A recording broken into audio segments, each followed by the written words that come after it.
alleged members of a thriving global crime cartel were pinched and paraded in police raids. In Turkey, of all places, which was considered a safe space to avoid charges in America, Australia, Sweden, and New Zealand. Among those arrested are most wanted outlaw biker club members, purported drug lords in the Aussie cartel, men wanted in America for one of the world's greatest police stings that targeted gangland's elite, and one with a $5 million bounty on his head. The Mob Reporter is back, with news on the beefy, wealthy, dangerous fugitives caught in a dragnet in Turkey, arrests that push major organized crime prosecutions forward, including the ANOM encrypted communication sting that trapped 1,000 suspects by tricking them into using an FBI phone system to arrange their secret dirty deeds. Oh, the embarrassment. For prosecutors, this catch is a real Turkish delight. Let me tell you about it. The Turks called it Operation Cage when it was unveiled in 2 waves, one on November 2nd and the other on November 5, 2023. Turkey's Minister of Internal Affairs, Ayık, was so excited by the news he used all capital letters. And who can blame him? They netted some big fish. 42 suspects in all, several of them wanted in countries on 3 continents. Many are members and associates of the Comanchero Motorcycle Club, called Australia's #1 criminal threat.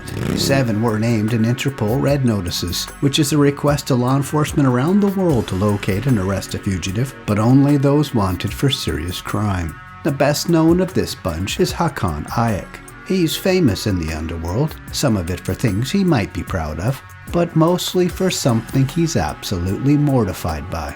We'll get to that in a moment, but first here he is under arrest, looking older, less buff, and not nearly as happy as his previous public image, which came from his social media photos that made him famous in Australia.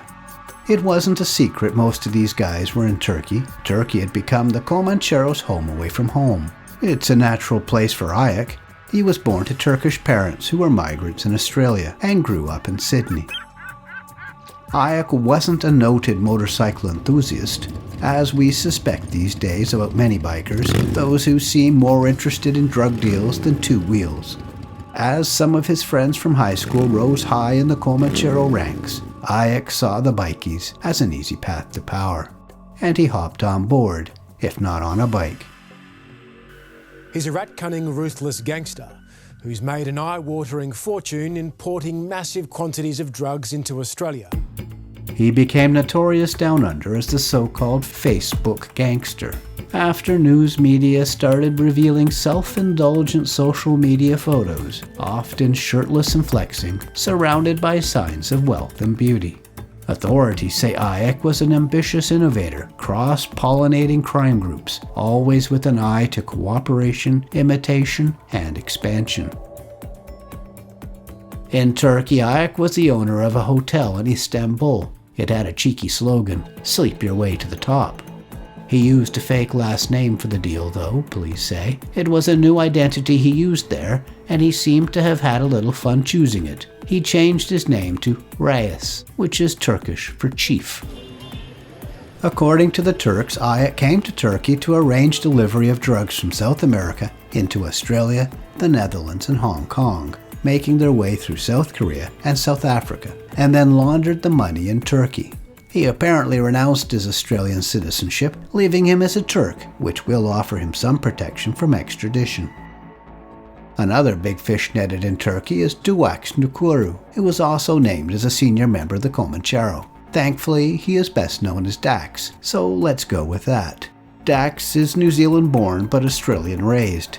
A burly mountain of a man, he rose fast in the bikie club and is said to have assumed the title Supreme Commander of the Comanchero after biker boss Mark Buttle was arrested in Turkish-controlled northern Cyprus, taken to Turkey, and then flown to Australia last year. After Buttle's unceremonious arrest, Turkish authorities allege Ayık and Dax took over management of the organization.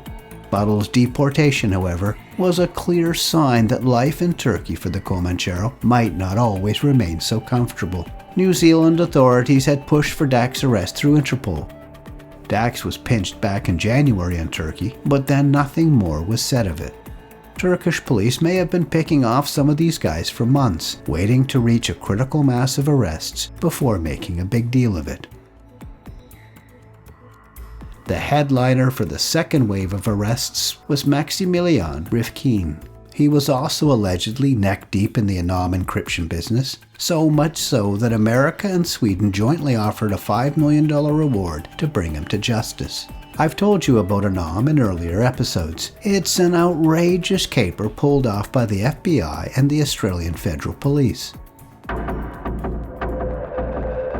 Thousands of mobsters, bikers, narcos, money launderers, gun runners, hitmen, and corrupt officials and cops around the world were lured into cutting their deals on ANOM, a phone system made for criminals claiming unbreakable encryption to keep all they say and do secret. We now know that in reality everything was being monitored by law enforcement.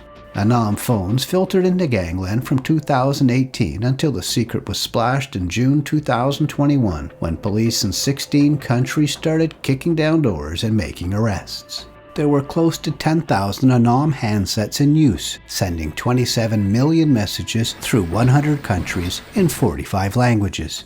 Now that's global penetration. The sting was so successful, authorities say, because ANOM was boosted and sold by criminal influencers who made them trusted and trendy. They were promoting and selling the system without knowing they were really peddling one of the greatest honeypot scams in modern times. It's alleged that two of the top ambassadors for the tainted phones, the ANOM super spreaders so to speak, were Hakan Ayık and Maximilian Rifkin. Rifkin is Swedish-born to Serbian parents. 4 years ago, he went wild in a hotel in Colombia. People stood and gawked on the street as the contents of a hotel room were jettisoned through a smashed window about 10 stories up. He was kicked out of Colombia and banned from returning for 7 years. In Turkey, Rifkin seems to have been more sociable. He successfully applied for Turkish citizenship using a Bulgarian passport in a different name. He then changed his name again to Cem Cansu. Rifkin's ANOM communications implicated him in plots for murder, drug trafficking, kidnapping, and money laundering, U.S. authorities allege. He is wanted in Sweden for drug trafficking and in the U.S. for racketeering. The U.S. is seeking his extradition. A clutch of other Comanchero and Comanchero-adjacent men were arrested in Turkey as well. The accused were held in Istanbul, underwent interrogations by Turkish police, and brought to court over the weekend under heavy guard. Some were released on bail, but the big fish remained detained. Money and other assets, including real estate, vehicles, and corporations, were seized by police, with a total value estimated at 4.5 billion. Well, that's 4.5 billion Turkish lira. Still, that's 160 million US dollars. Not too shabby. Their future is uncertain. It seems most, if not all, will face charges in Turkey. There's a good chance non-Turks will eventually face extradition or deportation. I'll keep tabs on how the chips fall. Boy, it's great to be back. Please share a link to this video on social media. Please like, comment, and subscribe. And tap the thanks button to send me a tip. It all helps me out. Thanks for watching.